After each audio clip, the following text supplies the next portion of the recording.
It's time for Security Now. Steve Gibson is here with the latest from Drupal, getting to the Telegram fiasco in Russia, TLS 1.3, and why you've got to turn off UPnP on your router. It's all coming up next on Security Now. Netcasts you love.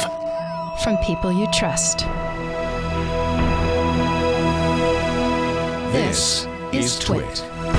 Bandwidth for Security Now is provided by CacheFly at CacheFly.com. This is Security Now with Steve Gibson, episode 659, recorded Tuesday, April 17th, 2018. Never a dull moment. Security Now is brought to you by ZipRecruiter. Hiring? ZipRecruiter has revolutionized how you do it. Their technology identifies people with the right experience and then invites them to apply to your job. They find great candidates for you. Try it free today at ZipRecruiter.com/securitynow. And by Rocket Mortgage from Quicken Loans. Home plays a big role in your life. That's why Quicken Loans created Rocket Mortgage. It lets you apply simply and understand the entire mortgage process fully, so you can be confident you're getting the right mortgage for you. Get started at rocketmortgage.com/securitynow. And by Eno, your intelligent assistant from Capital One. Shop online without using your real credit card number for your favorite merchant sites. For more information, visit CapitalOne.com/Eno/virtual numbers.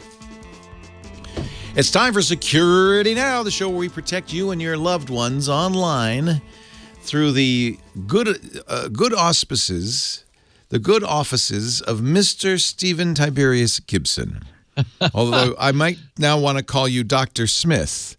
Steve is... we have that in the show We'll be notes. talking about that, I'm sure. That's right. Steve is the guy in charge at GRC.com, the Gibson Research Corporation. I guess that's the eponymous Gibson Research Corporation.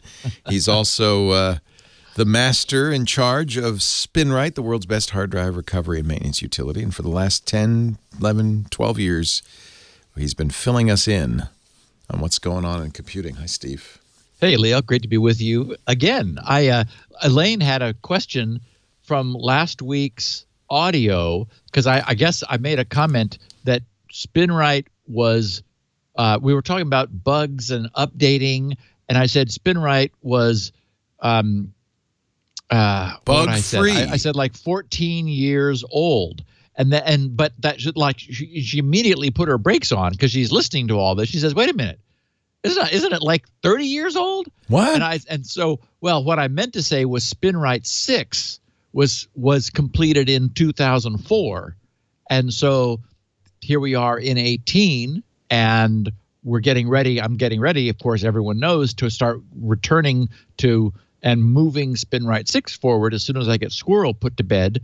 But so it was Spinrite 6.0 that is 14 years ago. It was published. And much like the DNS benchmark was really, I was talking about the DNS benchmark and how I had updated it for the first time in 10 years because I finished it in, its last update was in 08 when I finished it. So anyway.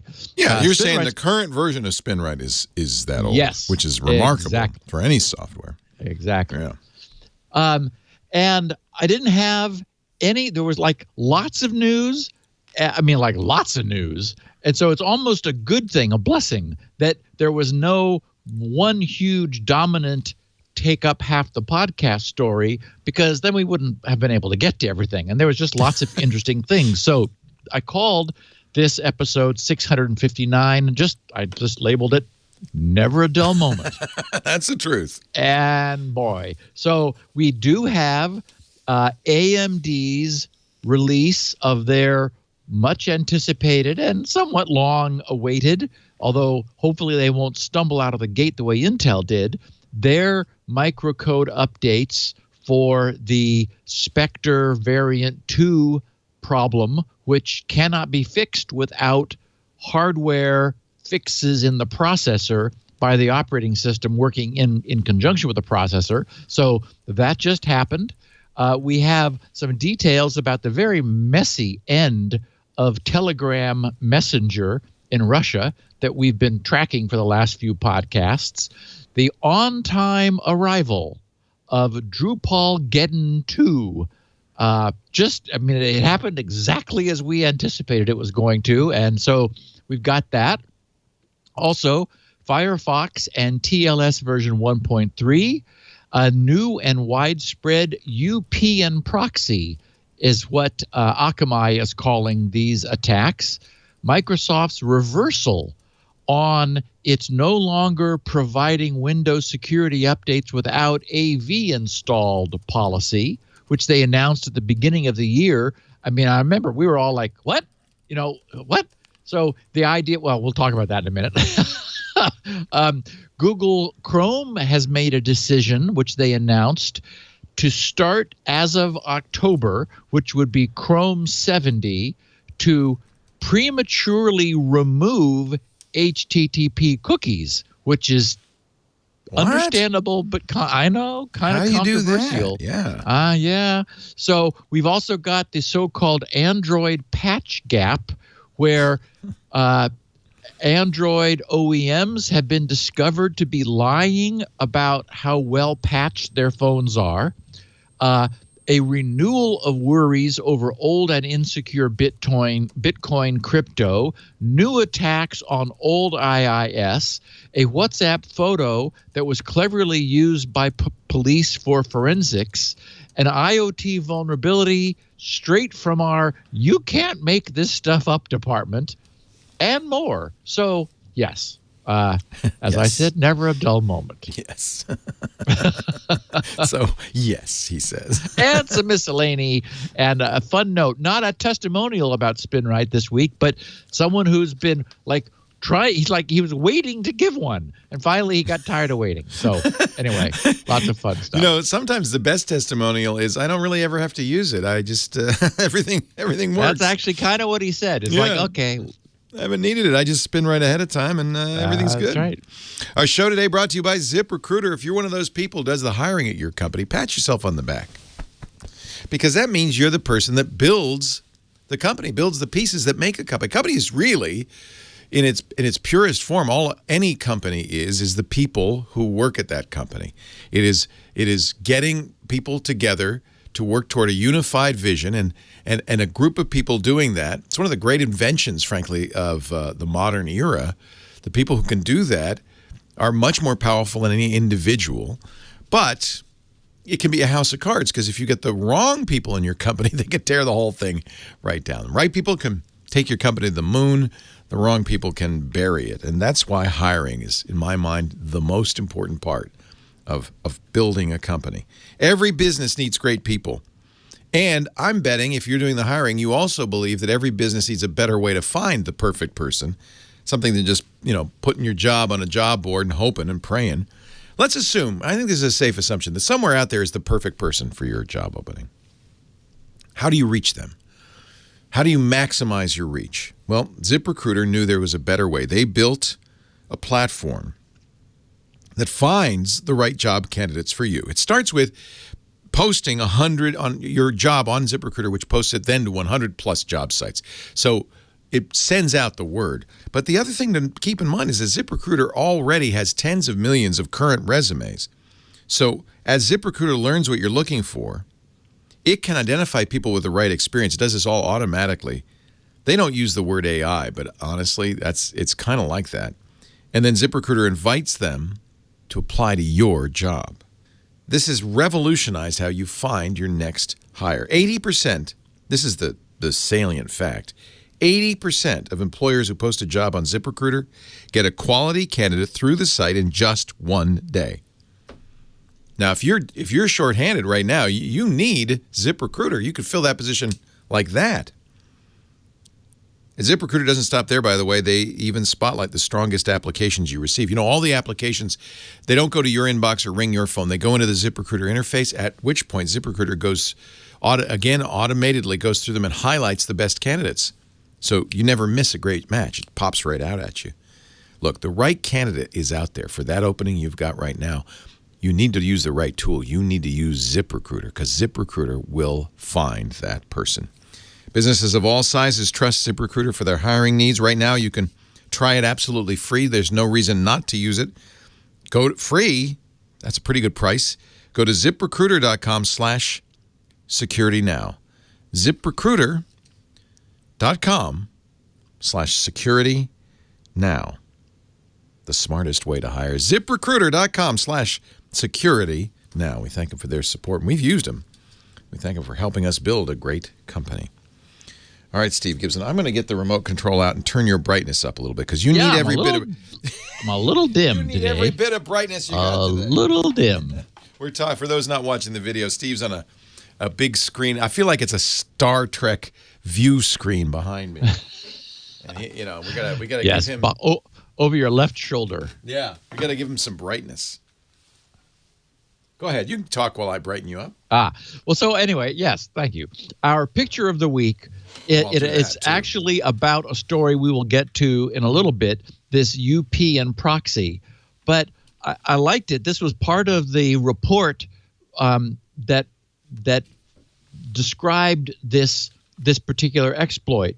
And what's happened is that this is, fiction meets reality. How many times have those of us who are tech savvy sort of rolled our eyes when the plot of the cyber whatever it is involves the bad guy bouncing around the world and looping around and like bouncing off of 19 servers, unquote, whatever those are supposed to be, before making the final connection. And consequently, that's a big, a plot glitch is, there's no way we can track him down because they routed through 19 other locations all over the world.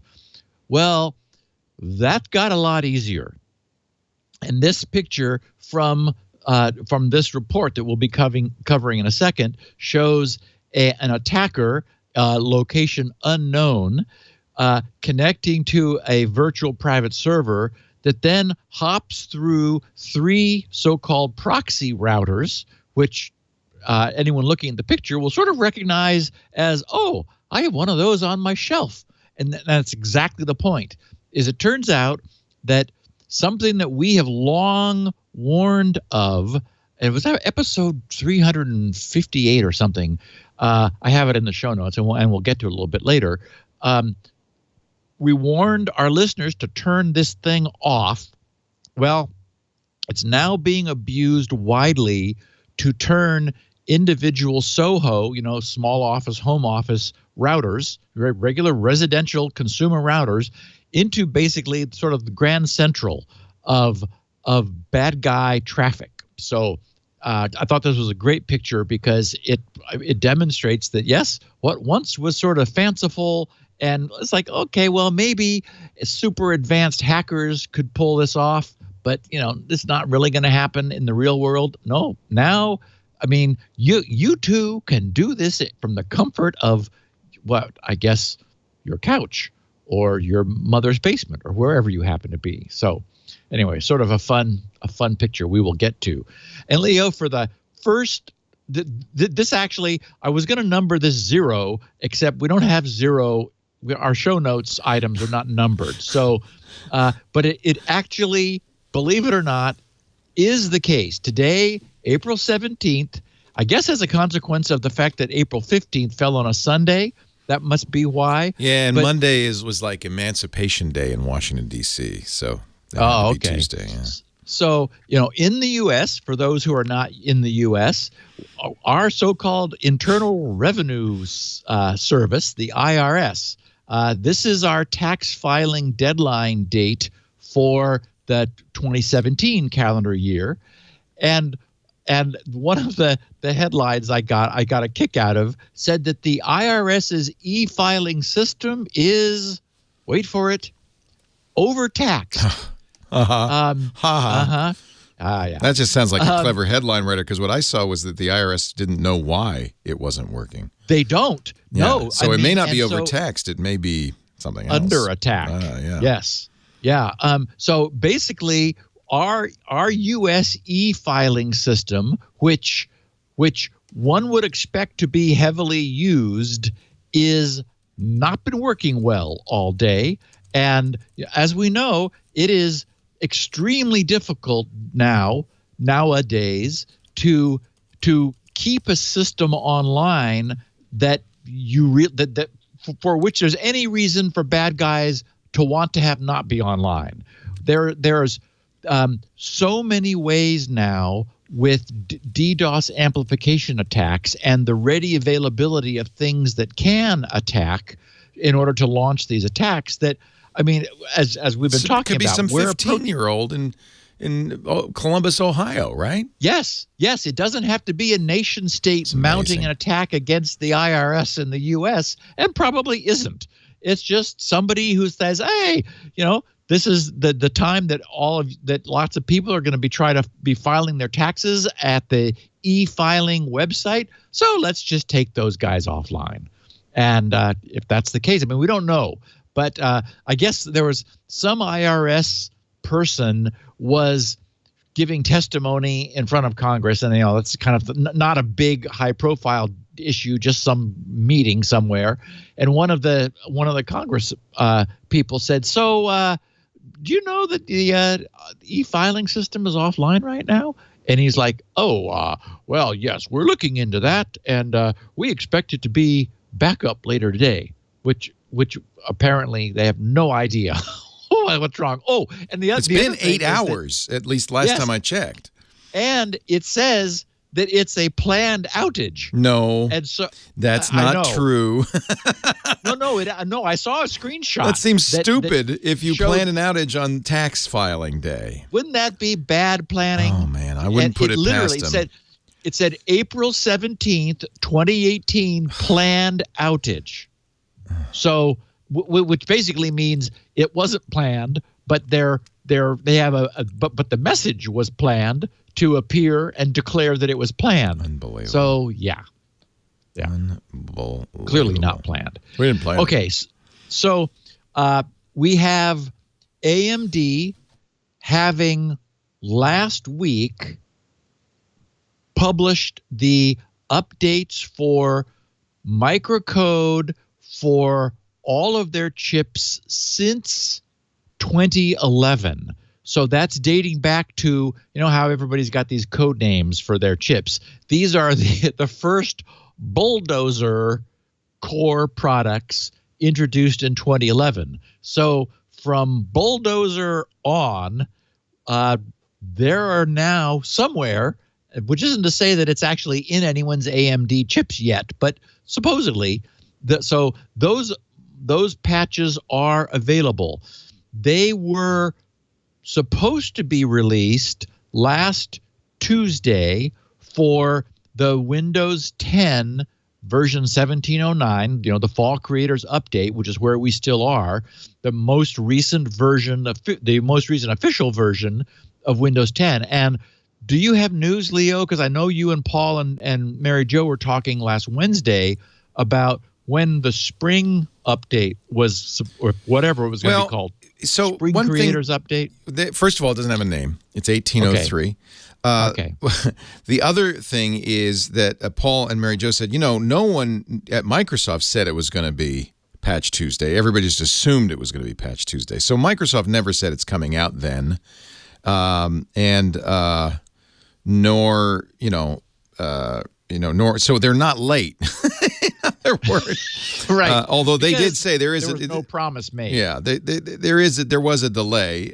Its internal code name is Redstone 4, and according to Paul, the last time I saw, they've put out a new RTM. What they don't like to call it RTM, but they put out a new RTM for it. A hopeful RTM. Yeah, hopeful RTM, and so it'll be soon.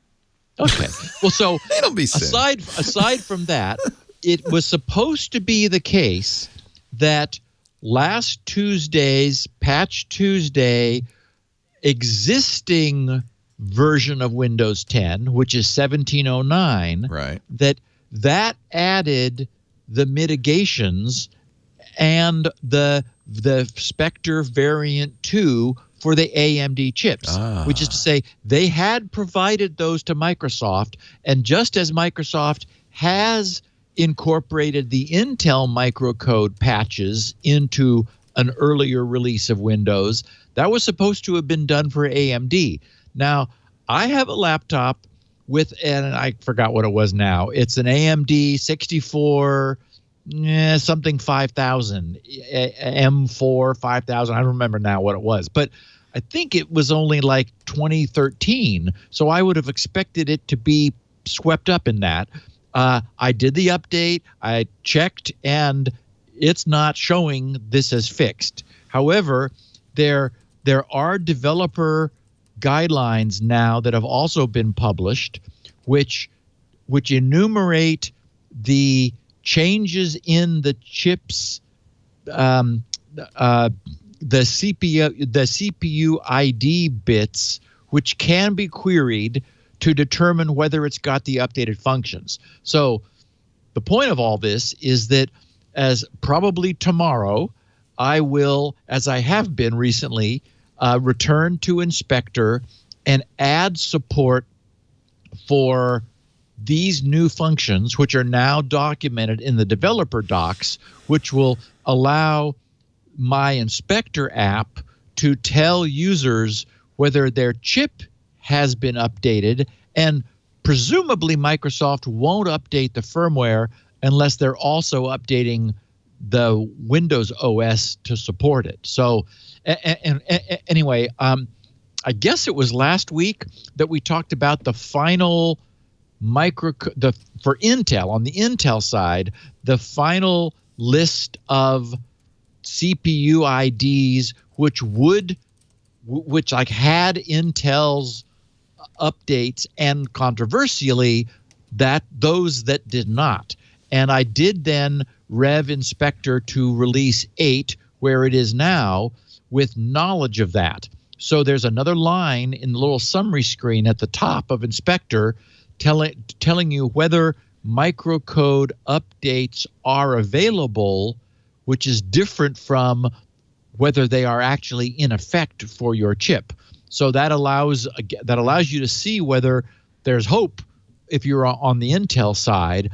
And I haven't yet found the same thing from AMD. I'll see whether they've got by CPU ID a list of which ones do and don't have those available. What I do have now is the ability to determine whether it's actually in place or not in the hardware.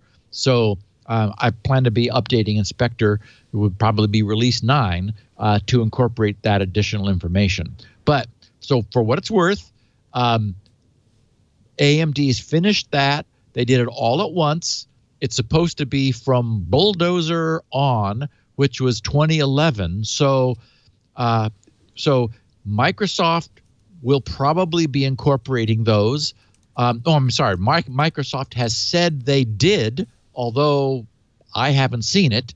So hopefully I'll get some tweets from people saying, yeah, ever since last Tuesday, Inspector has been saying that my system is all patched against, the Spectre variant, although I haven't seen that. I haven't looked actually since, so I will.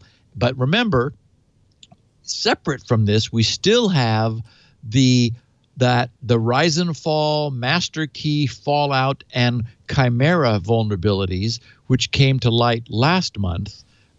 Those are considered less dangerous and not as big a problem, but they are, those are yet to be dealt with by AMD, who has at least acknowledged them and said that they would be getting to it. So progress. And hopefully on the Windows side, those using systems that are no older than about 7 years, and who are using a recent enough version of Windows that Microsoft will patch them, will be able to get those microcode updates. So yay. We've been tracking, because it's sort of interesting, for the last few podcasts, the fate of Telegram in Russia. As we know, Russia said we're not going to allow any encryption that we cannot decrypt. Telegram said, sorry, we're not giving you the keys to the kingdom. Russia went through several rounds of various court actions in order to make this compulsory. Telegram stood their ground, said sorry, nope. And so Russia then late last week got the final machinations finished to require that Telegram get blocked. That is Telegram's domains. Apparently, in an effort to and I guess it's sort of they were playing cutesy because I mean this is a losing battle on Telegram's part.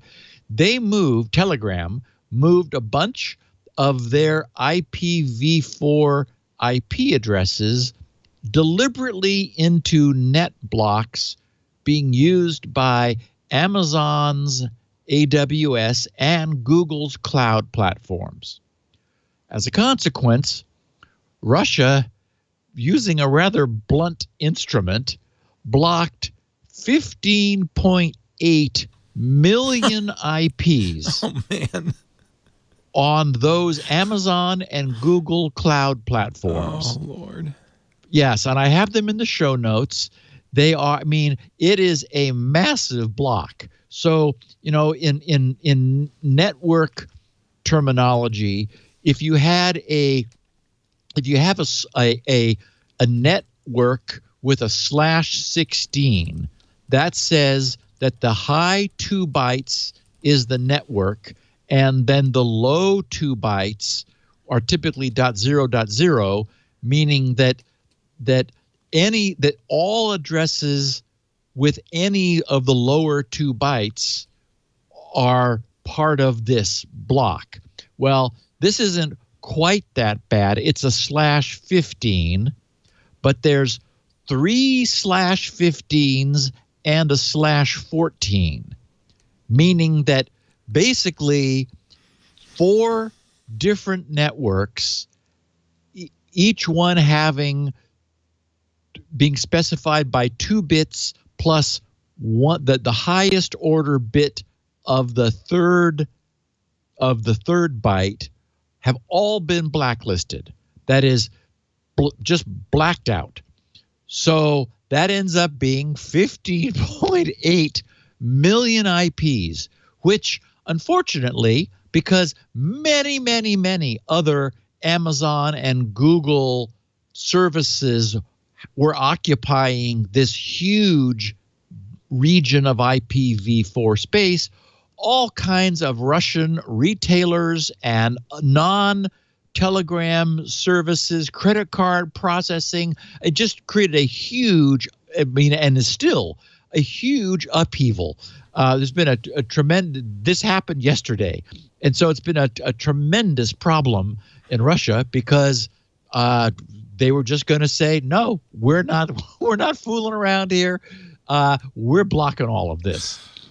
So in addition, Russia's telecommunications regulator asked Apple and Google to pull Telegram from their app stores, so that iOS and Android. They said pull the apps.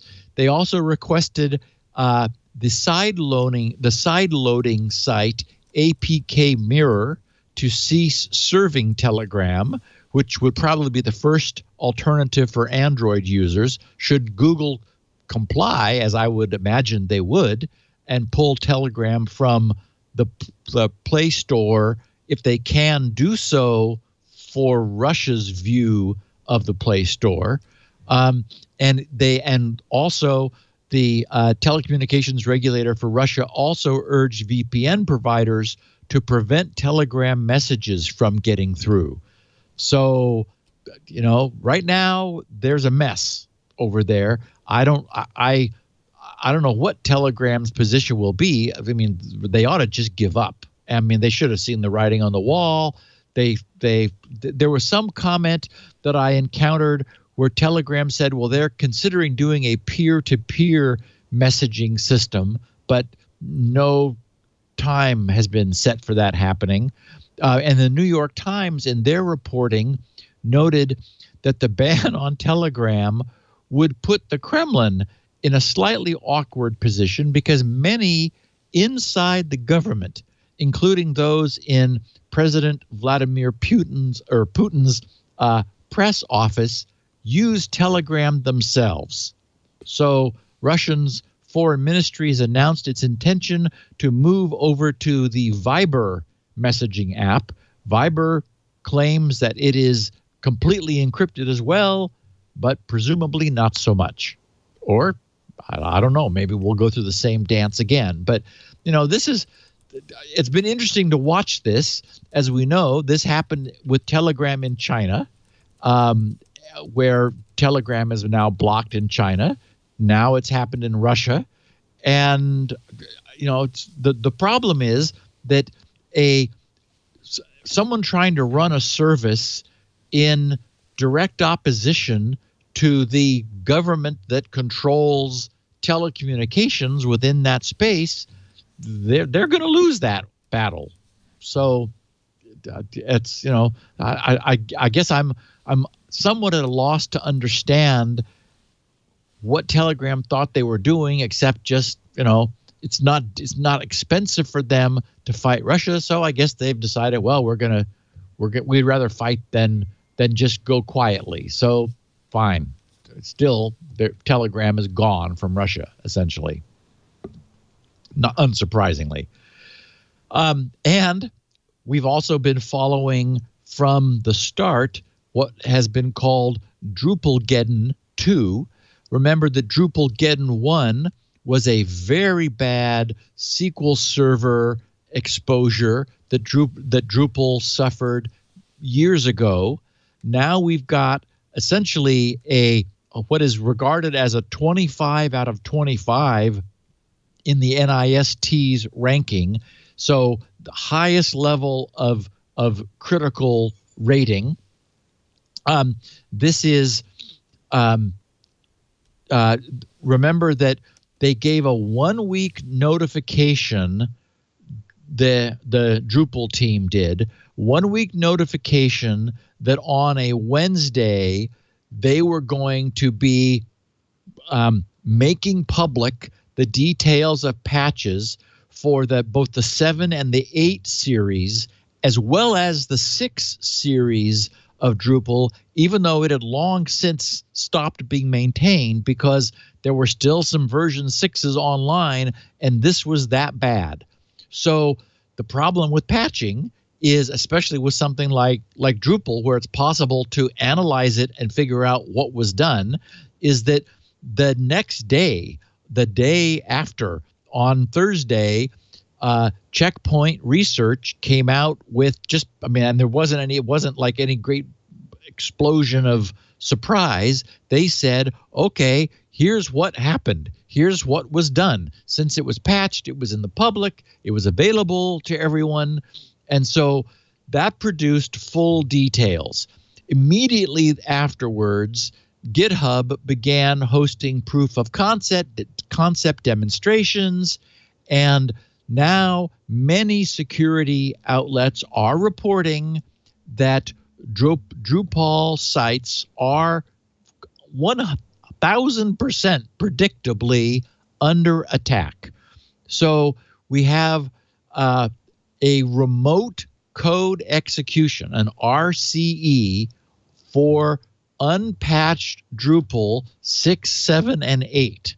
So, essentially, if you've got a server running Drupal and you haven't patched it, it's going to get found and it's going to get taken over. Probably you'll notice that it starts running really slowly, because what people want to do these days is run cryptocurrency mining on a strong internet connected machine. So if you start noticing things start going slow, you need to deal with it. What we know now is that Drupal had insufficient input sanitation on form API, so-called FAPI AJAX requests. And as a result, an attacker was able to inject a malicious payload into the internal forms structure, which would have caused Drupal to execute it without any sort of user authentication. And so by exploiting this vulnerability, an attacker would have been able, and is able, if you haven't patched 6, 7, or 8 in the last couple weeks, to carry out a full site takeover of anyone using Drupal. So on last Friday, the day after this Thursday announcement that this is happening, in what they considered a public service announcement, and this, of course, was Friday the 13th, which really was for these guys, they said, this Drupal published this public service announcement is a follow-up to, and then they've got the number of a previous release, Drupal core RCE, remote code execution. This is not an announcement of a new vulnerability. If you have not updated your site as described in, and then again, the original announcement, you should assume, get this is Drupal saying, you should assume your site has been targeted and follow directions for remediation as described below. The security team is now aware, Drupal writes, of automated attacks attempting to compromise Drupal 7 and 8 websites using the vulnerability reported in, and again, this is SA Core 2018-002. Due to this, the security team is increasing the security risk score of that issue to 24 out of 25. I don't remember what it was, but obviously a little lower than that still, like you get right at the ceiling. Sites not patched by Wednesday, 2018-4/11, so that was the Wednesday a week before, may be compromised.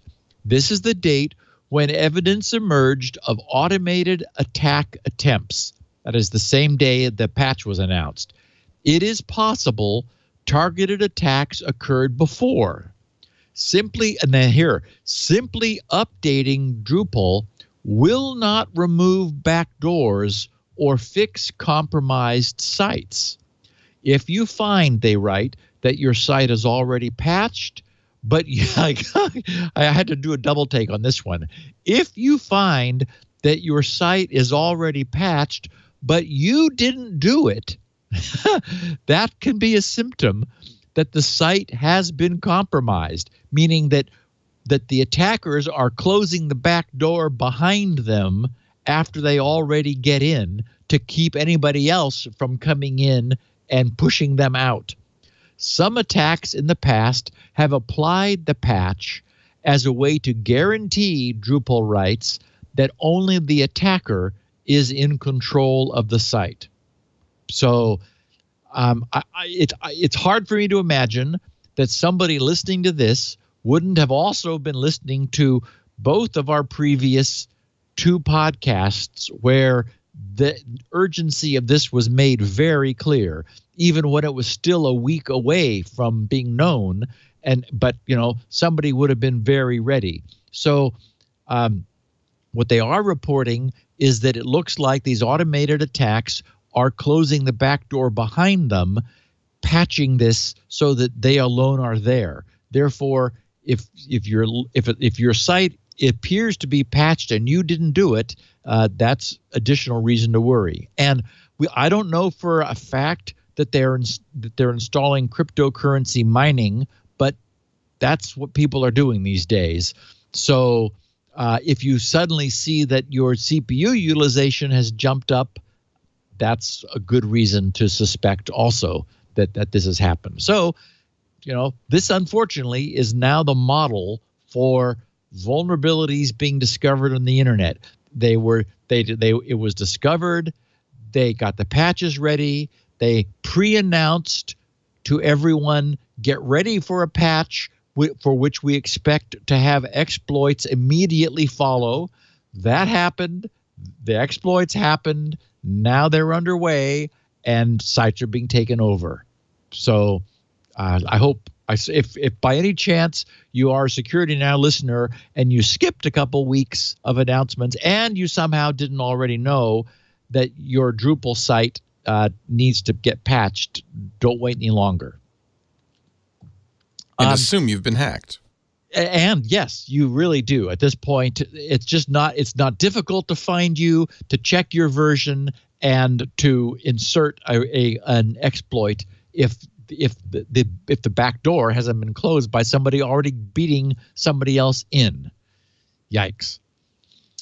So I performed the following test just now, this morning, in preparing these notes, and it all works. Firefox has begun bringing up support for TLS version 1.3, but not enabling it by default. This is a very cool thing for any Firefox user. SSLlabs.com is Ivan Ristik's very cool SSL, now TLS, testing facility. We normally talk of it in terms of testing sites, that is testing, like grc.com, google.com, apple.com, whatever, amazon.com. But the second item on Ivan's testing menu is check your browser. You can also use SSLlabs.com as an individual to check the strength of the crypto that your browser is using. When you do it with Chrome, you will find it's already supporting TLS version 1.3.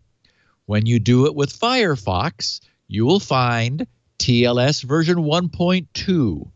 So again, that's SSLlabs.com, and then you choose test your browser over on the upper right, the second item down. So with Firefox, and this I updated my Firefox. I'm at 59.0.2, which is the latest, and that was on a Windows 10 machine.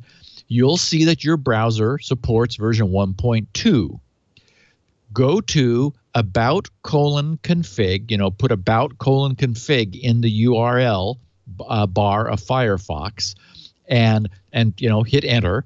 That'll give you this huge list of things you can tweak. In the search area, you can just put in version.max. That'll weed it right down. I think I had 2 items in there when I had version.max, and you'll see that it is likely set to 3. Set it to 4. That won't hurt anything. Set it to 4.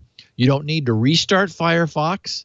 And if you had opened another tab, if you just opened another tab to do about:config, go back to the SSL Labs tab, refresh that, and you will now be greeted with the fact that your browser is running TLS version 1.3. So just changing under about:config, and then search for version.max. The whole thing is security.tls.version.max. Change the 3 to a 4, and your Firefox will now be persistently, and from then on, operating with the very latest version of the transport layer security, TLS version 1.3. And Leo, I see that we're about 40 minutes in. I'm going to sip some coffee. And then we will continue. Your timing is excellent, my friend. Our show today brought to you by Rocket Mortgage. If you're ready to buy a home or refinance your current home, you might want to check out Quicken Loans, the best lender in the country, #1 in customer satisfaction, 8 years running, according to J.D. Power. But it's not just that. It's also really a technologically savvy company. Dan and his team put together Quicken Loans some years ago. Actually, it was originally called Rock Capital, and then they were bought by Intuit, which renamed them Quicken Loans. And Dan thought after a few years, no, we can do this better. Bought it back, but didn't bother changing the name. So that's why it's called Quicken Loans. It has nothing to do with Intuit or Quicken. But I think in a way they've gotten back to their roots because their new mortgage solution is named, remember they used to be Rock Capital, Rocket Mortgage. It's perfect too because it's an entirely online mortgage approval process. Dan's a geek, and he wants to do the high-tech thing, and he realized that the mortgage, the home loan market, borrowing market was just really mired in the Dickensian era, and they said we can do a better job. No more going to a bank hat in hand. No more filling out a long application or faxing materials back to the bank over a period of weeks. No, you can do it all, the entire process online in just a few minutes. You can check it out at rocketmortgage.com/securitynow. It begins with an application that couldn't be simpler. You already know the answers to everything they're going to ask. Then, because they have relationships with all the financial institutions, all you have to do is say, okay, go ahead, get my information. I'm not going to go to the attic. You get it. They get it. They crunch the numbers based on income, assets, and credit. They determine which loans you qualify for, often with really surprisingly great rates. I mean, wow, you choose the rate. You choose the term, 15 years, 30 years, whatever. You also choose the down payment. And then they approve you. And it's that simple. You'll apply simply, you'll understand everything that's going on fully, and then you'll mortgage confidently at Rocket Mortgage. And it can happen so fast. You could go into an open house, say, let's buy this, and before you leave, say, we're approved. It's that easy. Do it on your phone. In fact, if you want to speed it up even faster, go there now, sign up, create the account, and you'll be ready. rocketmortgage.com/securitynow. To get started, sign up. Then go look at houses. Or maybe you're refinancing. Now's a good time. Interest rates are certainly going up.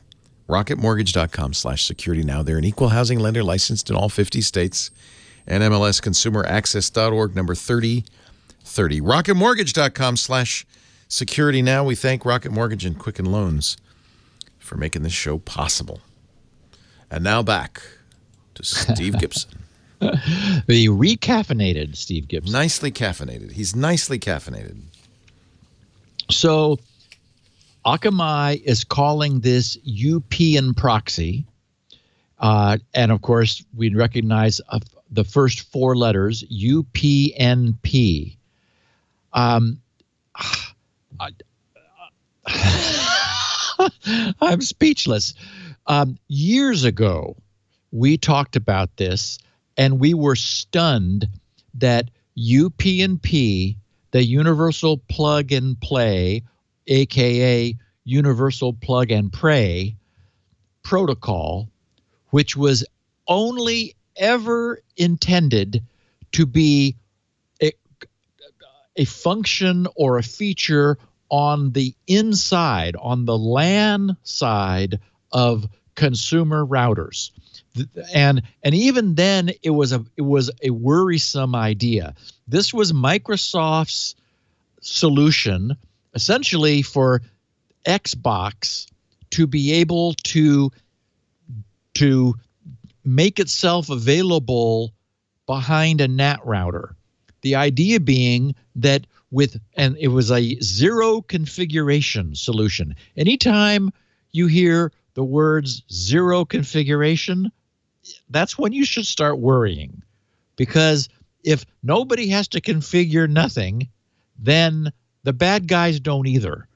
And so the idea was that with no configuration, for example, an Xbox behind, on your home network would be able to find the router, talk to the router, doesn't need any router admin login passwords or anything. It's just able to say, hi there, I'd like an outside line, please. And the router says, oh, that's why I'm here, and opens up a port or multiple ports, however many the Xbox wants. I mean, essentially, Universal Plug and Play is an invisible, unprotected, insecure, zero authentication protocol that completely defeats the router's NAT firewall. The beauty of NAT being that only outbound connections are allowed, and incoming traffic is only allowed back in if it matches something that first went out. It's a perfect firewalling solution, which Universal Plug and Play completely subverts. Okay, so it was bad enough, right, when the Universal Plug and Play service was exposed on the LAN. Bad enough.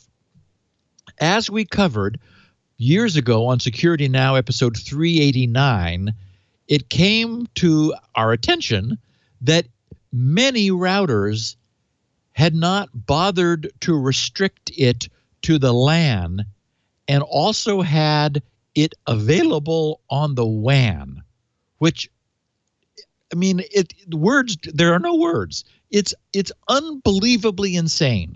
So because it was so bad that I dropped everything I was doing at the time and added a new test to GRC's Shields Up, which, Leo, you'll remember at the time that this was, I called it GRC's Instant UPnP Exposure Test.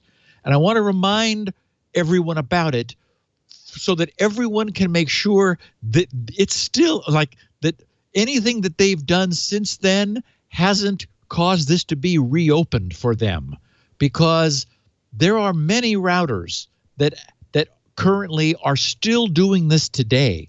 So just go to grc.com under services. I think it's the second item in our top level menu. Under services, you'll find Shields Up, the first thing on that sub menu. Select that, say OK, and there's a big orange box that I haven't touched in all these years. Click that, and in a few seconds, you will be able to confirm, with everything coming up hopefully green, that your router, wherever you are, is not making universal plug-and-play service available to the internet. I can't believe that after all these years, we still have to tell people that. Leo, that when you do the test, and you're doing it right now, when you do it, it will show you the count. This morning, it was 53,922 open UPnP ports found. Wow. So where is that? Where's that number? Is it? So click that big orange thing. Button. Yeah. Click that, and now it's running the test for you. And now it ran the test for you. Good and news. You're green. We're green. Look at that. And let's see. So what is it? A lot of open routers. 53,922. Okay, same number I had this morning. Yep. So that's good news. Then, that's good news. Let's hope that it doesn't increment in the next 10 minutes while the listeners to this live podcast are checking theirs to see what's going on. And I'm noticing an increase in traffic at GRC, so I know people are listening to it and running the test right now. Okay, so here's what's happening.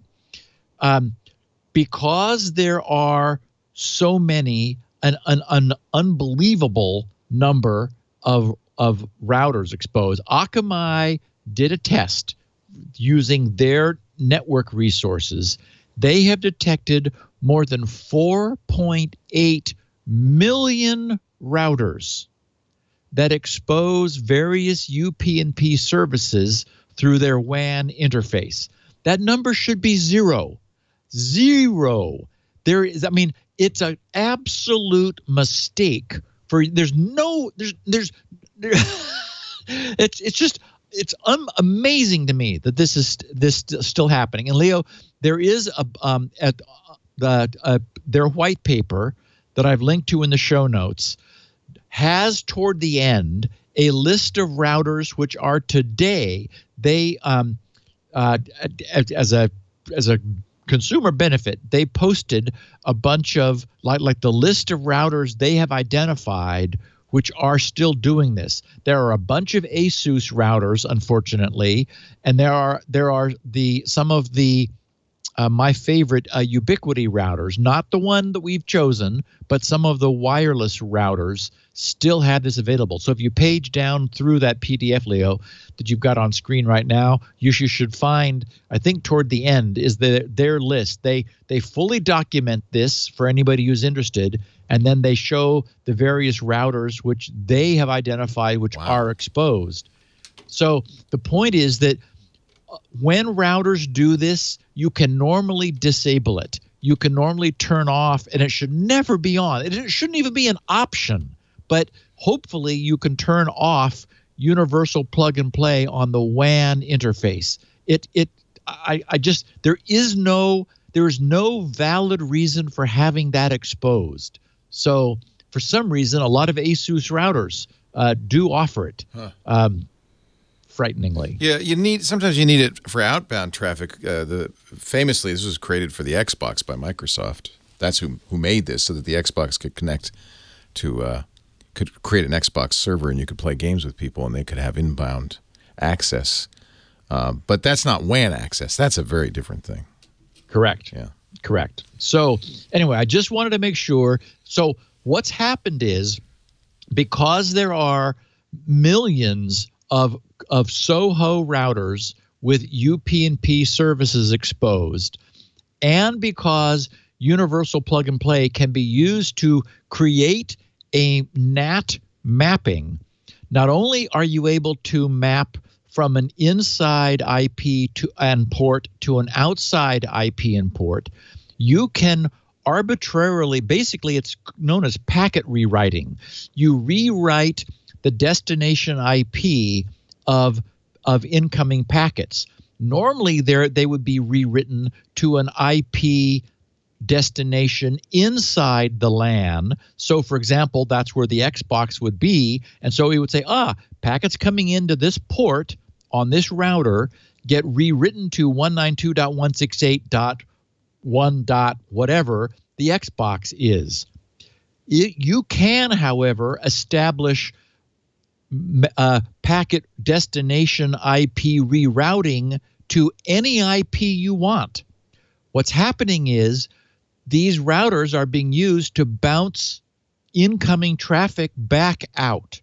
In other words, with enough of these routers, it's possible for a bad guy to do exactly what we see in all of the fictional cyber attack scenarios, where traffic is routed around the globe 5 or 6 times, bouncing off of proxy servers. Well, that's what this turns SOHO routers into proxies, which are able to be used trivially to route public traffic from one UPnP router to another, to another, to another, to another, in order to hide the origin of the traffic.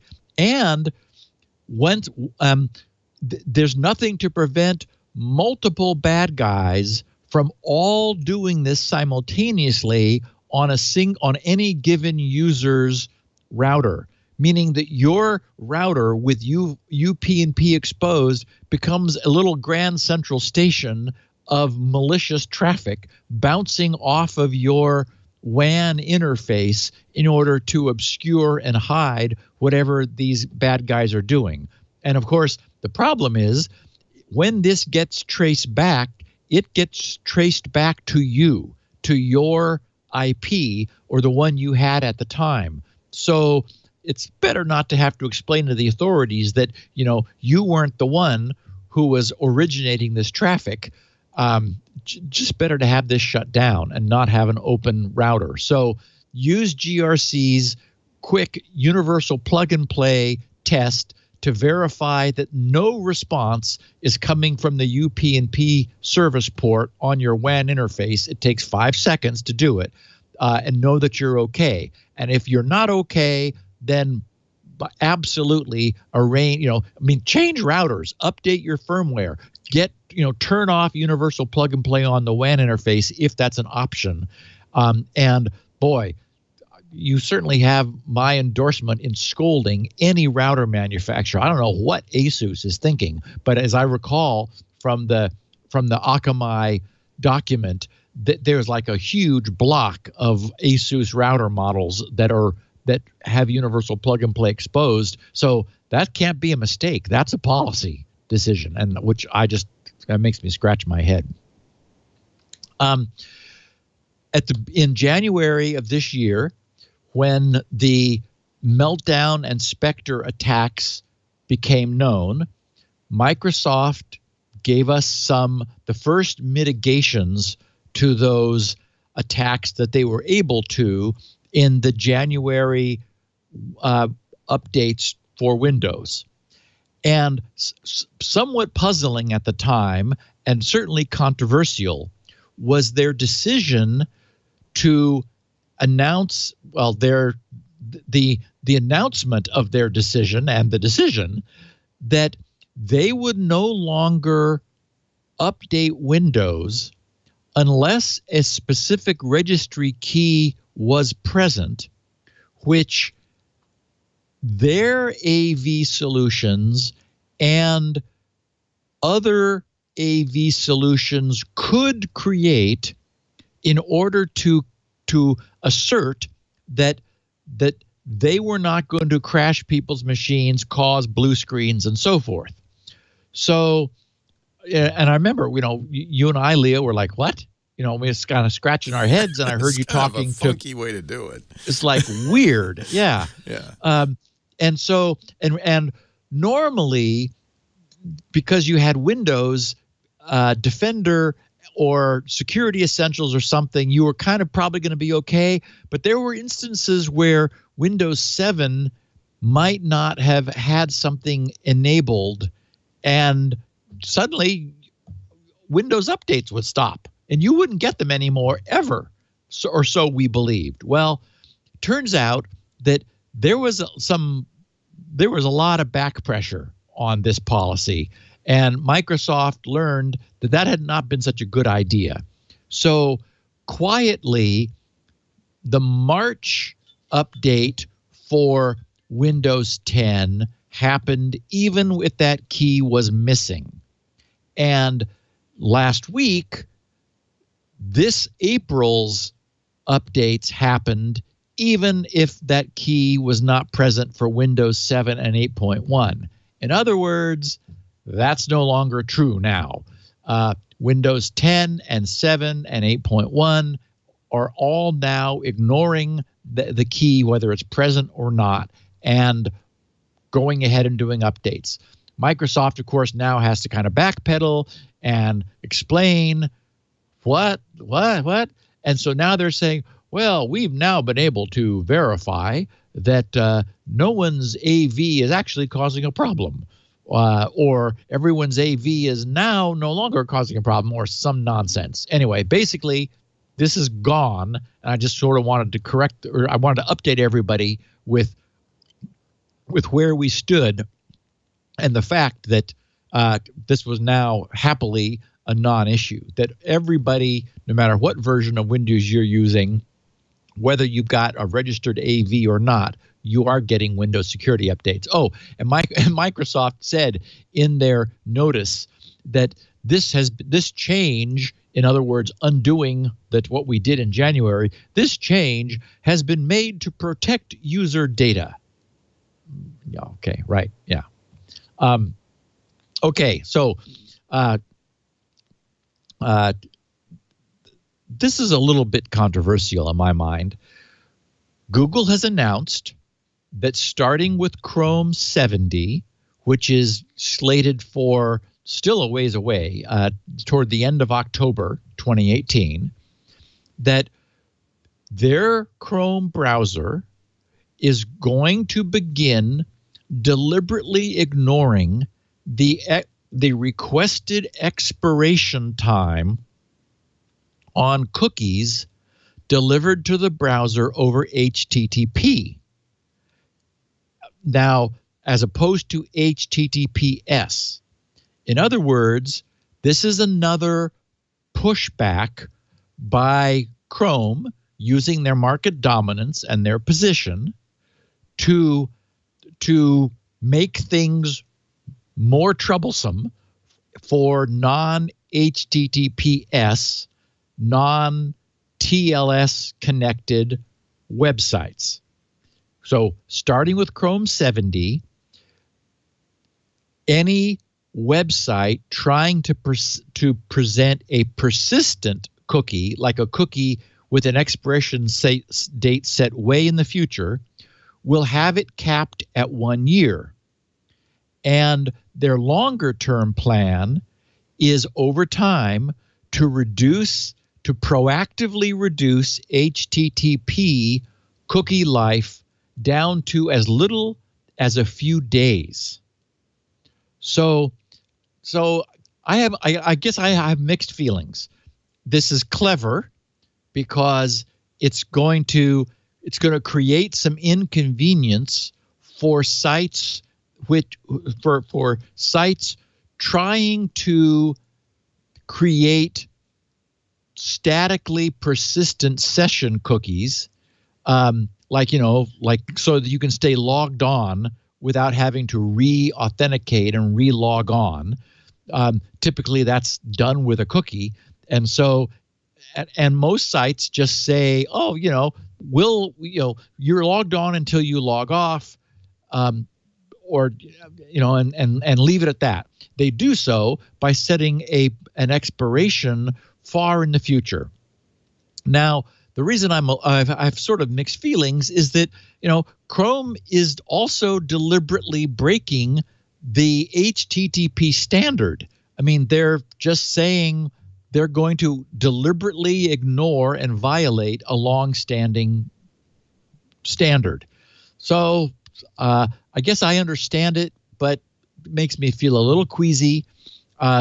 We all remember the danger of HTTP cookies, because that's what Firesheep was, made very famous back in the day, when it was easy to, like when Facebook and Snapchat and all the various services were not yet using HTTPS all the time. You would typically use that briefly to log in to protect your username and password, but then somewhat paradoxically, they would drop you back down to HTTP, but your cookie was there, so that anybody sniffing the traffic could grab the cookie and immediately jump online impersonating you, essentially acquire your logged in session for their own. So anyway, I think it's I wanted to explain this to everybody, to tell our audience that this is something that Chrome has decided to do, probably for the best, but still annoying that they're going to be ignoring this standard. I don't know what kind of time frame they expect for shortening this to a few days. It certainly will upset people who, for whatever reason, want to stay with HTTP, want to be able to have persistent sessions with HTTP issued cookies. They won't be able to do that in the future for more than a couple days, eventually, apparently. So it'll be interesting to see how this evolves. A German security firm, SRL, Security Research Labs, did some careful looking at a large number of Android mobile devices, primarily smartphones, and discovered that OEMs of Android phones were deliberately misrepresenting the completeness of patches for their devices. In Android, you're able to look at the so-called security patch level as a certain date. It's presented as a date.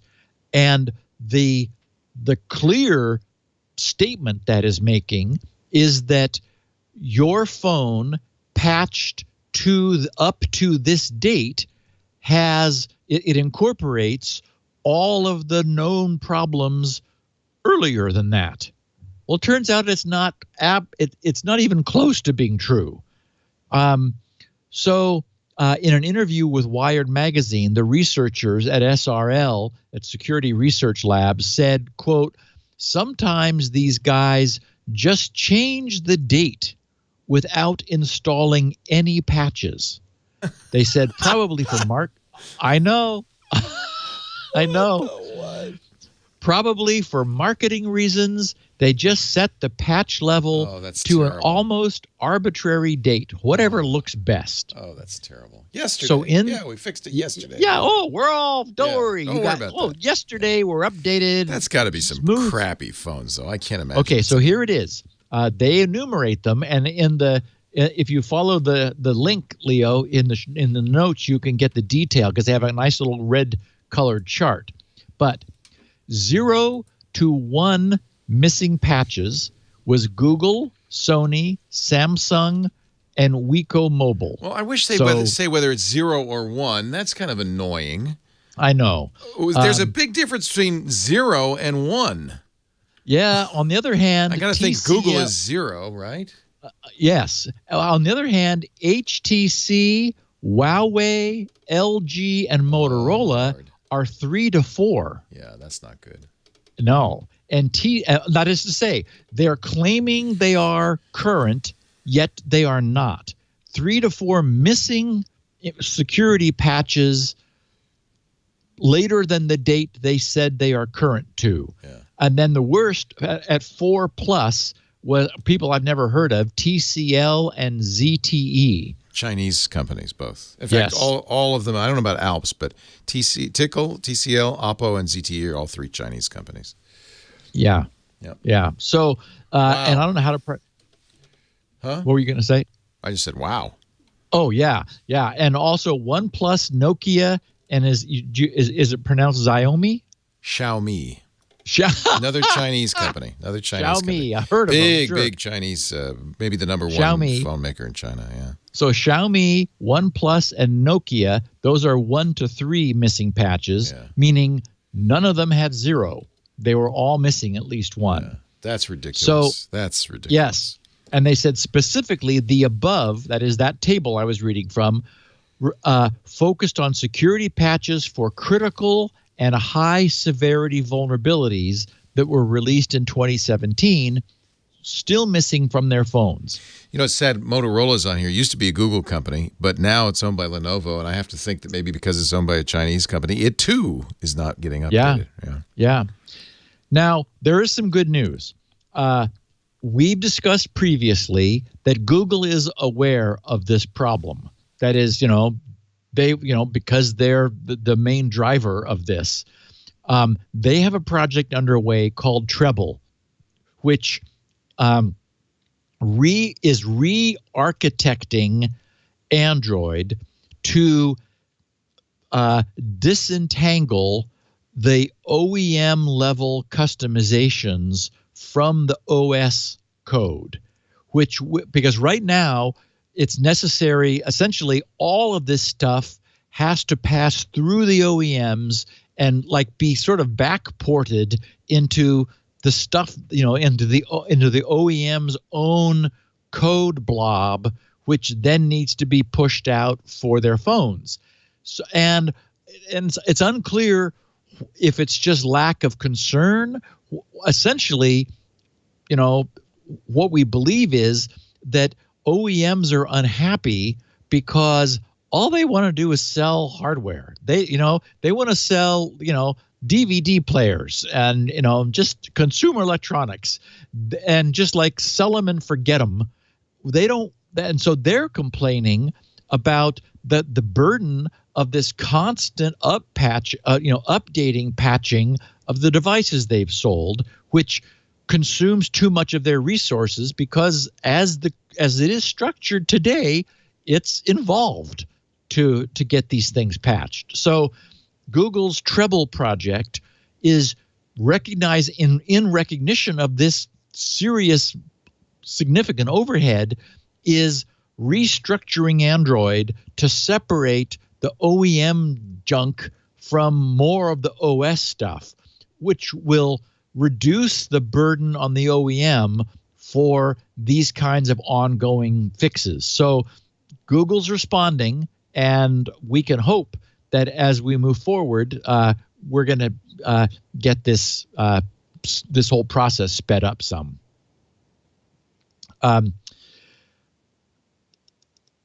Two bits of miscellany that I'm going to continue. The first is, Leo, Lost in Space. Okay. Did you see it? I only watched the first episode. Okay. And I have mixed feelings about it. I downloaded the whole thing for our trip, so it's on my iPad. They spent a long time getting that girl out of that ice in the first episode. That just kind of went on and on and on. But I liked it. Yep. I didn't hate it. Yep. What did you think? So, I Lori feel and like it's a mixed bag. It's not. Yeah, it's not great.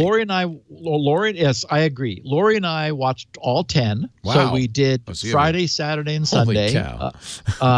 So I've seen the whole first 10 episodes. I hope there's more. I hope You liked it enough that Yes. you want to see more. Okay. I would rather watch it than House of Cards, and that got Well, that's pretty good. Yeah. 3 seasons. Yeah. No, it was great. I will say, and this is not a spoiler. I'm never going to spoil anything, but boy, Dr. Smith is annoying. Yeah. Yeah. Well, he was kind of annoying in the original. Yes, he was like a fly in the ointment. But at least he had something going for him in that one. This one, they've really made Smith kind of not so good. Yeah, Parker Posey we've talked about, and yikes. So be prepared to be annoyed. On the other hand, I mean, I was thinking about it. It's engaging that Dr. Smith, is so annoying. Right. I mean, you just keep wanting something to fall on her, but nothing does. But really cool robot, neat robot, and an interesting backstory there. We learn about, anyway, I'll just say I think people who dislike it the most are people who are real fans of the original, because there's nothing like the original. No, and I think that's probably good. Yeah, because it was a cartoon. Waving your arms around, danger, Will Robinson, danger, and being attacked by salad monsters. Yeah. It just doesn't really. Yeah. That's not going to do it. But anyway, I just wanted to follow up on that. We liked it, and it was entertaining. I hope we get another season of it. Yeah, mixed bag. Yes, and it won't surprise anybody that there will probably be another season. So without giving any spoilers, I'm sure Netflix is hoping for more, and I am. I did get, as I mentioned at the top of the show, a nice note that I wanted to share, and I didn't know what overcoming SSE was. This is Mike in Dundas, Ontario, on the 15th of April, so that's 2 days ago, on Sunday. He said, "Hi, Steve and Leo," addressing it to both of us. He said, "I've been waiting a long time to drop you guys a note. I decided the trigger for my correspondence was to be a miraculous save using Spinrite. That's why I titled this document Overcoming Spinrite Story Envy." SSE. So that's SSE, Spinrite Story Envy. He says, "I, like many, many others, have heard on the like many others." He says, "I have heard on this podcast. I, like many, many others whom I have heard on this podcast, I purchased," he wrote, "a copy of Spinrite as a thank you for the invaluable service you both provide." He says, "I've been listening to Leo for quite some time from very early when he spent a lot of time in Toronto."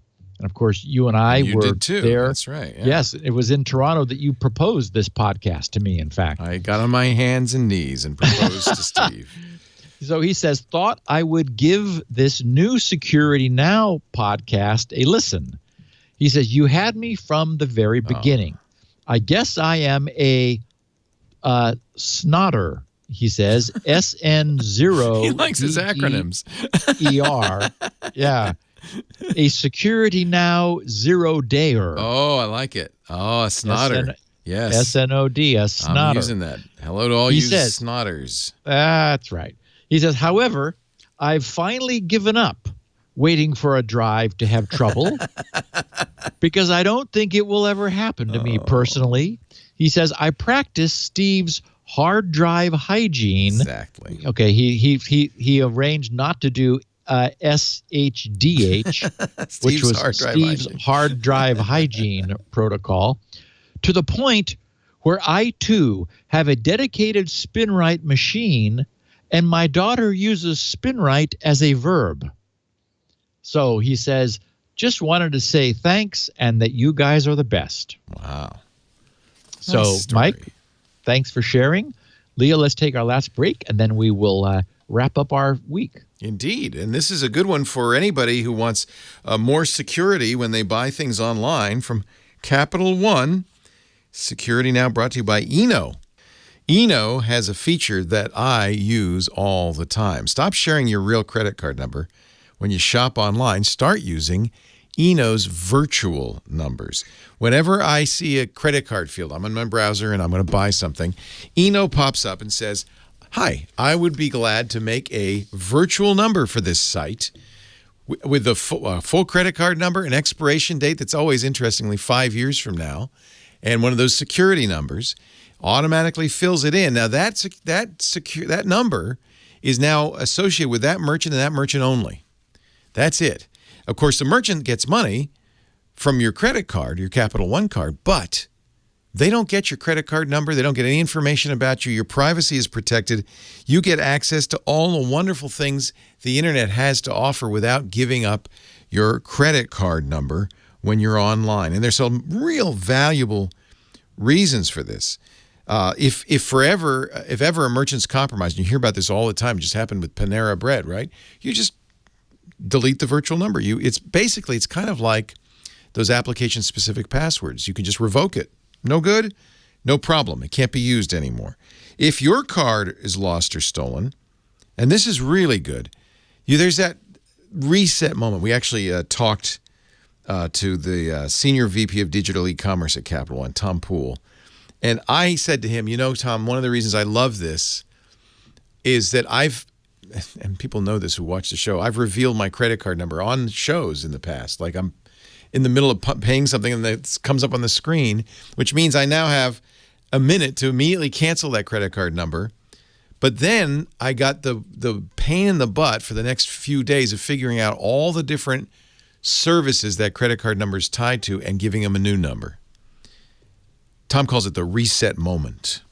When we looked at this and realized that the most pressing problems our customers were facing was this giant reset moment, whether the card expires or it's lost or stolen or it's compromised online, this moment when suddenly out of the blue you were being asked to spend a couple hours updating your numbers on every single site. It's terrible, and people live in fear of it, so much so that they actually steer their shopping toward a handful of sites that they trust and avoid trialing new experiences and new products, precisely because they're afraid that it's a game of Russian roulette. If they put their number at one more site, that might be the site that triggers the event that is the real pain in the neck for everybody. No more reset moment with Capital One's virtual numbers. Even if your main number is lost or stolen, those virtual numbers continue to work as long as you want them to, up to 5 years. That's why they give you a 5-year expiration date. I've used it now for all the online merchants I use. That it has an additional advantage. Each one has a unique number. I just love it. You can shop safer without all the hassle. If you have an existing Capital One credit card, good news. Just download and install the browser extension. It's on the Chrome Web Store. I use Chrome. I'm sure you do. Every time I surf and I need a credit card number, it's there. And sometimes, you get sites for some reason that don't automatically fill in the forms. It's really nice. You can just drag the number and the expiration, everything right off of there. You don't have to copy and paste. Just drag it right off the Eno page right up there in the corner. I love Eno. Eno's got your back. Virtual numbers, Capital One. For more information, go to CapitalOne.com/ENO. That's Eno. It's one backwards. I didn't even know that. Eno is one backward. Capital, CIPITAL. For a long time, I was spelling it with an O. I don't know why. CapitalOne.com/ENO/virtual numbers. CapitalOne.com/ENO/virtual numbers really is the right way to do this. And it's the easiest way to do it because of that Chrome extension. It's a snap. You don't have to do any extra effort. You just get that virtual number. CapitalOne.com/ENO/virtual numbers. We thank them for their support of Security Now and supporting our online security. The IRS site apparently is back up, so you can file. But, I wanted to pass along a note from one of our sponsors, TurboTax. I did my e-filing through TurboTax. If you e-file through TurboTax, even if those servers are down, they hold it, and the minute the servers come back up, they feed it to the IRS. So if you file during this down period via TurboTax, don't worry, your tax return will be filed right away. So good news. They figured it out. In that case, it's sort of functioning as a cache, so they could call they cache it basically. Turbo cache. Yes. Yeah. You do, by the way, if you do e-file, get your refund faster, almost instantly. Just a little note if you want your refund fast. So, okay. we've known for about 5 years that the original secure random function, which was provided by JavaScript, was not random, or not as random as we hoped. We have known for 5 years, since about 2013, maybe even 2012, that it actually only provided about 48 bits of entropy. So there was a scramble around. We covered this at the time on the podcast, a scramble around to improve the JavaScript library. There was a... Is it Java or JavaScript? It was JavaScript. Script, okay. Yes. And so the concern is that there were, at the time, browser-based Bitcoin wallets and also some wallet apps that were using some early JavaScript libraries, even if they were standalone non-browser based. So essentially what has been found by researchers is that those early web browsers JavaScript, which offered the so-called secure random function, were only providing about 48 bits of true entropy. We want to have like 256, right? 48, I mean, that's still a lot, because 32, after all, is 4.3 billion. But several things have happened in the meantime that have sort of created a trifecta. We've got, first, an inherently low entropy private key, because the secure random generates both the Bitcoin address and the private key used to protect your access to it. So an inherently low entropy private key. Second, in the last 5 years, a huge increase in brute force processing power, which is to say brute force cracking power, driven by all of the GPU and ASIC design for hashing fast. And then the significant increase in Bitcoin valuation, which has moved Bitcoin from I really don't care if I even know where my wallet is, to, oh, shoot, where did I put that? Or what was my password? I know you can relate to that, Leo. So absolutely. I had the shoot movement moment. Yeah. So what we have is means, motive, and opportunity for there to be a renewed interest in attacking Bitcoin resources, which are not as secure as they really should have been then.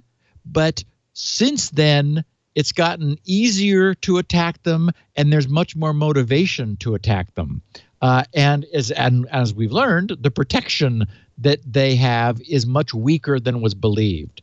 So, for what it's worth, the researchers who are looking at this have said, if you have had your Bitcoin for a long time, if you may have generated it back in the early days when it was sort of just didn't matter and you were screwing around and you thought, oh, what the heck, and you used a web browser to a browser-based wallet, even if you've since subsequently moved to something much more secure, the point is the original entropy being low means that there are now, and researchers know this, there are people working on cracking older Bitcoin addresses and their private keys.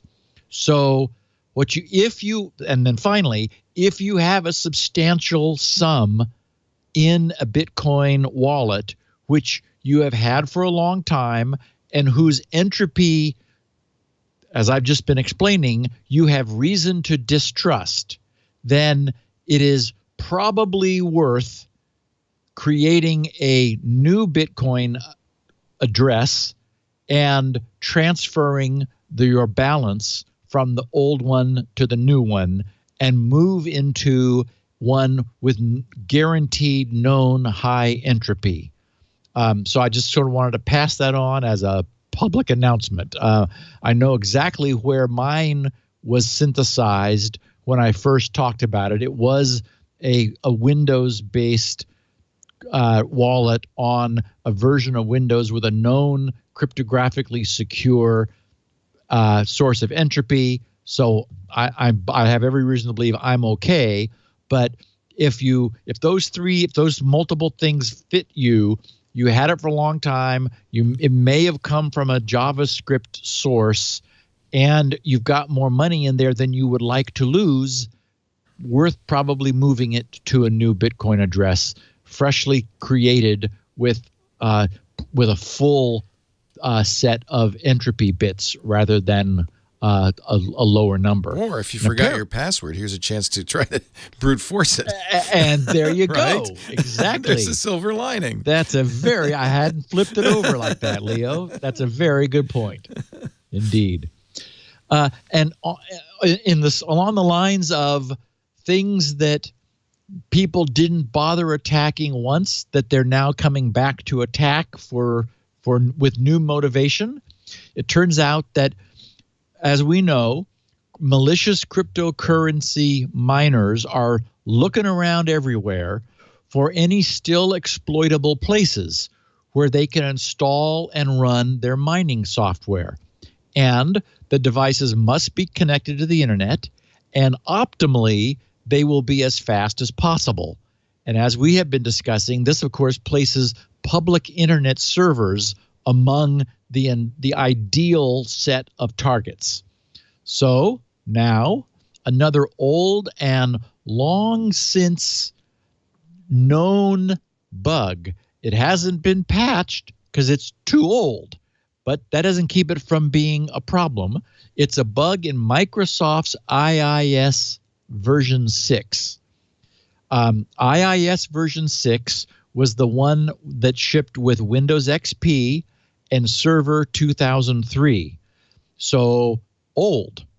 But the WebDAV service was known and has been known to have a problem. A pair of Chinese researchers a little over a year ago discovered that an attacker can craft and send a malicious prop find request to an IIS v6 server that has WebDAV enabled, and that prop find request contains an oversized IF header, which is one of the fields in that query. When the IIS WebDAV controller reads the request, guess what?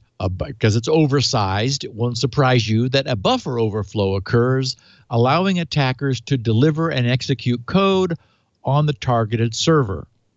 Now, due to the server's age, this was 2003, right? And Windows XP, even though today, get this, even though today IIS version 6 accounts for 11.3% of all IIS server installations. So 1 in 9 of IIS servers are still IIS version 6. The code is well past end of life and will no longer, obviously, is not going to be updated. So Shodan, a search under Shodan shows that there are a little over 600,000 publicly accessible IIS version 6 servers on the internet. The good news is WebDAV was not enabled by default.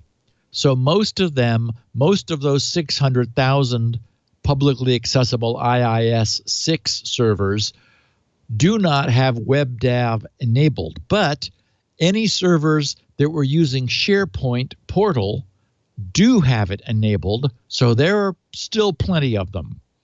And as a consequence of all of this, again, and bad guys now having a new motivation to find servers, there is a campaign running at scale, meaning internet scale, trying to find those servers and install electronium cryptocurrency mining on those machines.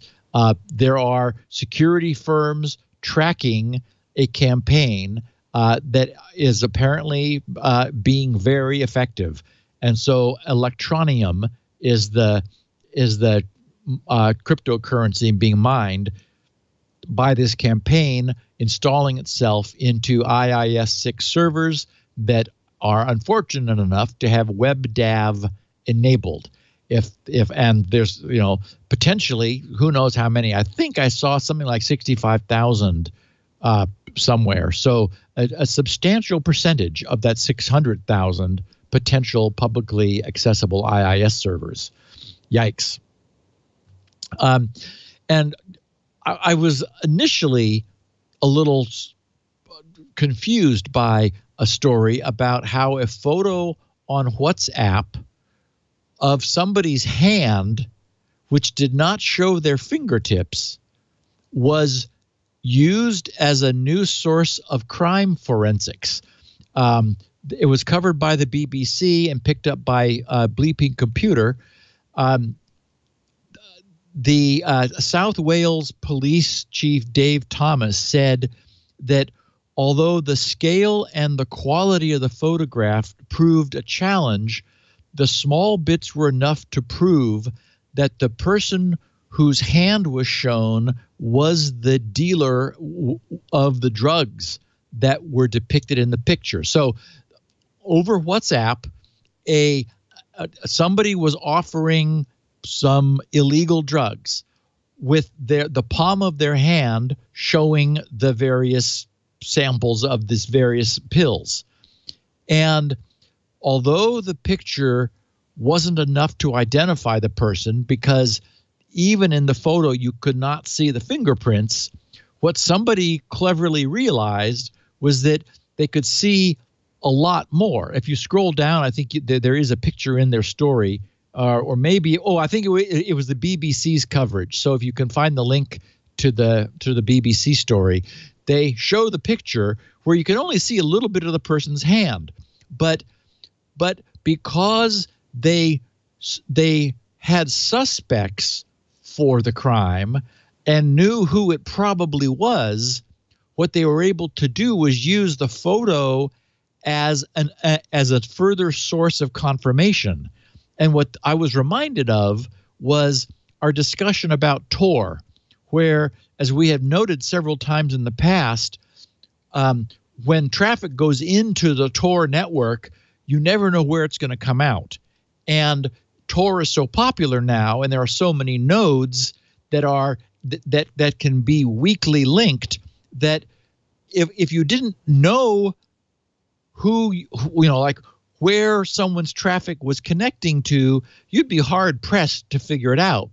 But if you suspect what the two endpoints are, it is very easy to confirm the communication once you know what it is, even though you've got Tor in the middle stirring things up and confusing things. So in other words, confirming a suspicion is not something that Tor protects. And similarly, using a photo which is insufficient to identify someone can still be used to confirm with sufficient exactitude in order to close the case. And in this case, there were 11 convictions that resulted essentially from the fact that the photo that itself didn't identify someone was enough to confirm the law enforcement suspicion. So I thought that was, sort of an interesting twist. And finally, we will wrap up to this week's podcast with one from our "You Cannot Make This Up" department. So get this, Leo. An unnamed casino located somewhere in North America. The casino is unnamed because this is a report from the casino's security forensics company that, of course, wants to leave their employer, their contractor, unknown.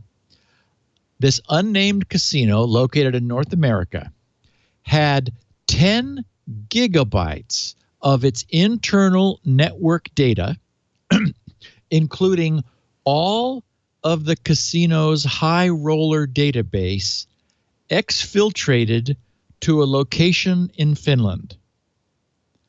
That occurred through a newly installed internet-connected aquarium thermometer. At least the fish were comfortable. Oh, my Lord.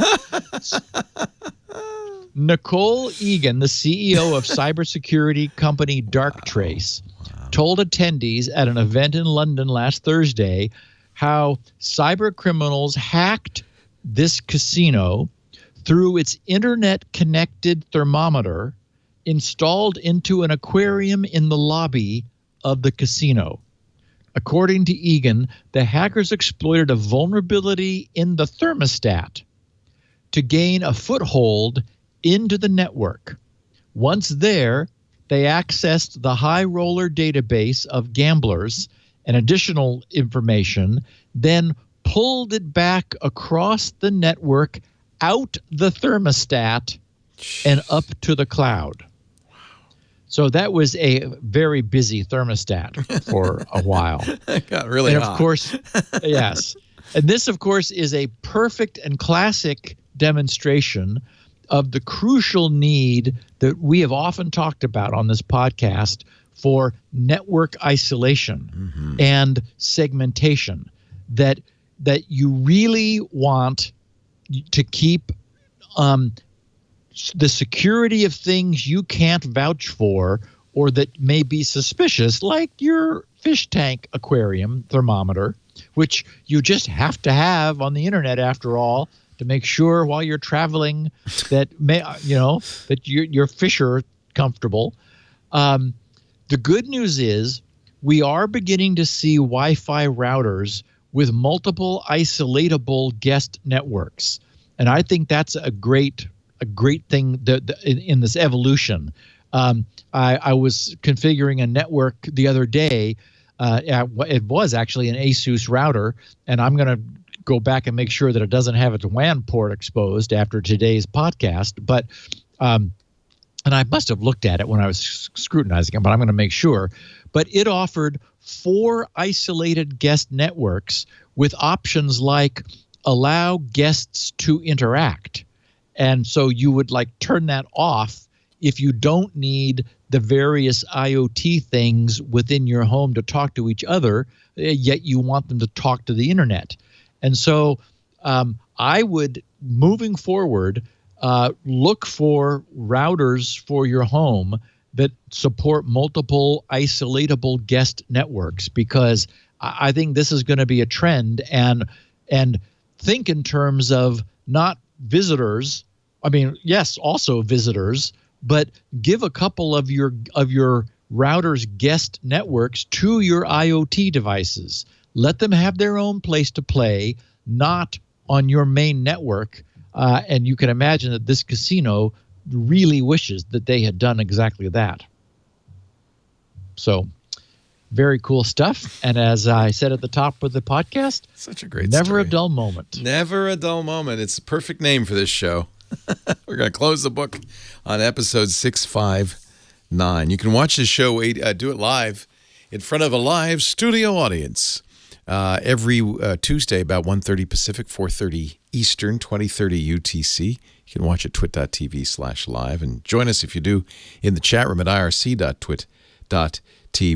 After the fact, you can get your own copy of the podcast for your collection.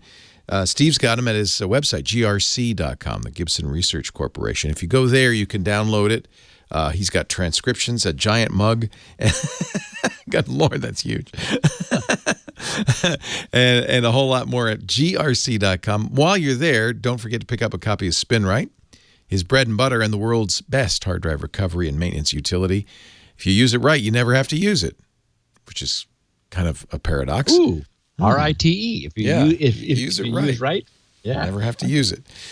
You can also get a lot of freebies there and all sorts of information, Steve. That site is just jam-packed. It's like the back of a Dr. Bronner's peppermint soap bottle. You could just read it for days.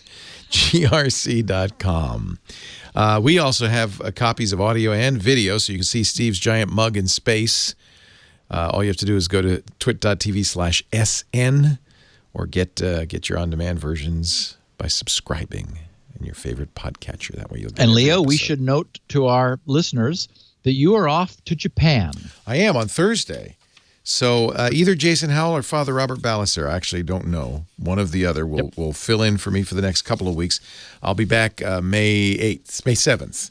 So we can resume this ongoing colloquy. If you have questions or comments or suggestions for Steve, he's on the Twitter at SGGRC, or you can go to grc.com/feedback. Thank you, Steve. See you next week. Thank you, my friend. See you Have in a 3 great weeks. vacation, and we'll see you in 3 weeks. 3 weeks. Security Now.